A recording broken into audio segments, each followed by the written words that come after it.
Hey everyone, so today I'm back with another patch notes video, November 9th. Thursday, and we have here 0.310. It says here, greeting lamp bearers. Earlier this week, we released our 2023 free calendar roadmap, showcasing the ongoing optimization and enhancement we'll be making to Lords of the Fallen, as well as updates based on community feedback that we'll be dropping on the upcoming months. Today's weekly update introduces over 100 significant tweaks and improvement across the board. Alongside this, it also includes the first inventory expansion, a full revamp for the Sundered Monarch boss encounter, online functionality for Steam Deck, further HDR improvements, and we're also very pleased to confirm key quest items will no longer be affected by inventory limitations. As requested by some of you, we've also added the option to hide damage numbers on the HUD for a more immersive experience. By popular demand, while it wasn't included on the initial roadmap release, we're happy to announce work has begun to allow to re-customize your character's appearance in-game, currently scheduled to release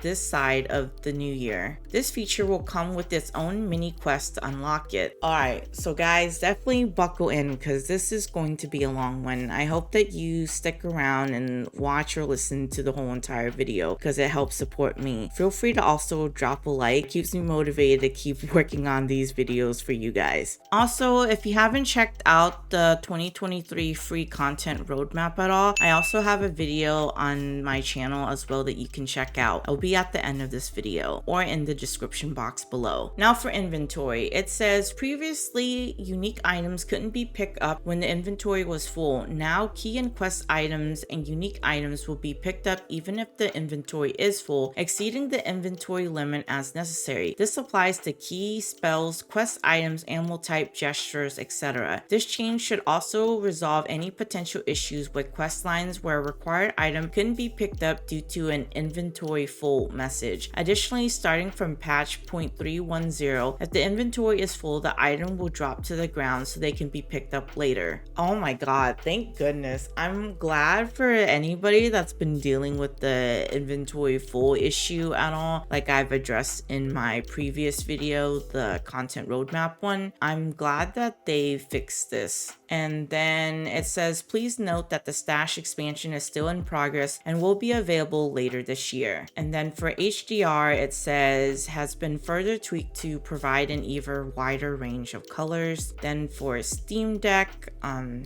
you guys can just read that. Then we have more stability and performance fixes. I'm gonna skip that. You can pause it and read it here if you'd like. Now for PvP, we have fixed an issue with fog walls that would allow player to leave a Crimson Ritual area, added music to Crimson Ritual to increase tension in PvP, improved the UI for finishing Crimson Rituals, and added additional description for failed connection for Crimson Rituals. I'm very curious what the music is going to sound like. Then for Revenge, we have improved the UI for finishing Revenges, which is if you don't know what that is, the red lamps that you find on the ground sometimes, and if you soul flay it, leads to enemy that kill fallen lamp bearer. And then for balancing, we have, it says here PvE focus, says stomping on drowners, hounds, and sparrow now instantly kills them. Braided rings, summon allies can now use more range attacks before disappearing. The ring used to add a +5 but now adds a +10 with this change, so that ring has gotten a nice little buff.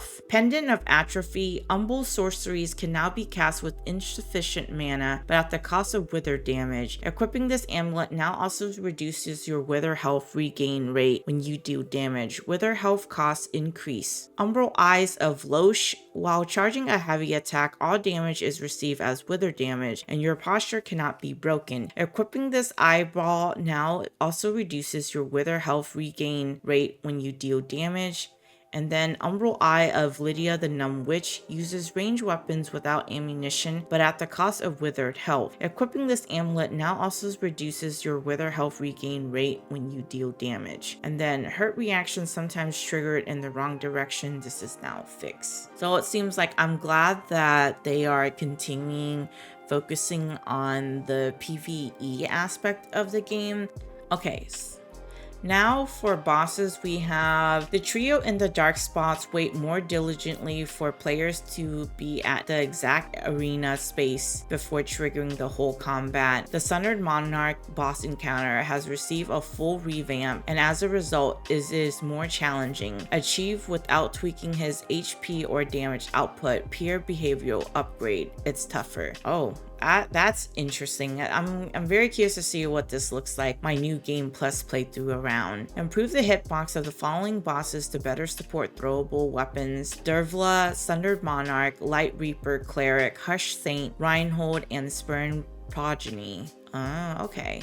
That's good. Enhance the combat camera behavior to prevent looking down when being close to a target. Thank goodness. We definitely need more like lock-on adjustments as well. So I'm curious to see what this is gonna look like. Light Reaper could sometimes get out of bounds in one of the encounters, leading to him just leaving the fight. Oh. Interesting. I don't think I have run into that yet. So adjust the trigger areas for Skin Stealer boss to prevent the players from hitting him from a distance without his reaction. And then here we have a bunch of AI fixes or adjustments that I will also read. It says 5th of the Chilled Curse adjusted and added leashing volumes, which I remember someone commented in one of my videos too. Like, I understand what that means, but essentially it's just like how far an enemy may track you or not track you. Mancy of the Hollowed Brothers received additional leashing volume and added new ones. Added leashing volume for all enemies at the cistern. Also adjusted 2 triggers to account for edge cases in which enemies would be unresponsive if you traverse the level backwards. Improved the nav mesh and collision for Forsaken Fen. I see here, I'm gonna skip through. It seems like here it's a bunch of leashing adjustments or volumes, as they put it here in the patch notes. Feel free to pause and read if you want to know all the details here, but I'm just gonna continue to skip ahead. Now for Umbral, we have tweaked the distance of the soul flay versus the UI icon. In some cases, the interaction, the icon appeared, but the soul flay was not triggering the desired effect. Now they match in all cases. Oh, thank goodness, because I've been noticing that issue lately when I've been trying to like soul flay things, that it never actually goes through. So maybe that was what I needed to have. I'm gonna definitely check that out. Fix the offset particles that could sometimes occur on the soul flayable umbral bellies containers. Fix offset particle that could sometimes occur on the soul flayable doors. Fix a bug in which axiom items would sometimes fall through the umbral ground under certain conditions while transitioning, making them only pickable in axiom. Then we have for level design, you can read it there. And then as well, we have more collision fixes for the game. We have lighting fixes, cinematics. Now for UI, we resolved the issue where the Empyrean arrow's name wouldn't appear on screen when entering the area. Addressed the problem causing significant delays when quitting to the main menu under certain circumstances. And in response to community feedback, you now have the option to disable damage output numbers from the settings menu. Thank goodness. I do like that for an immersive experience. I've seen the health bar is enough for me. I don't need to really see the damage numbers at all like that. Fixed the bug that prevented players from buying more than one unique item from the faction shrines. The Crystallis purchase bug and the chunk. All endings now correctly display the unlocked class. Previously, in some cases, it would continue showing the Radiant Purifier even when unlocking the correct one. And then key rebindings and language selections will no longer reset after each version update. Thank goodness, because that was an issue that I was dealing with like in some of the earlier patches where every time I boot up my game, that never kept my rebindings at all. So I'm glad to see that they've ironed that out for sure. So with that being said, that is it for the patch notes, guys. Some of these, I skip over. You can always pause the video and read. If you guys enjoy or like the coverage on this, feel free to drop a like on the video as well as leave a comment below. And as always, thanks for watching.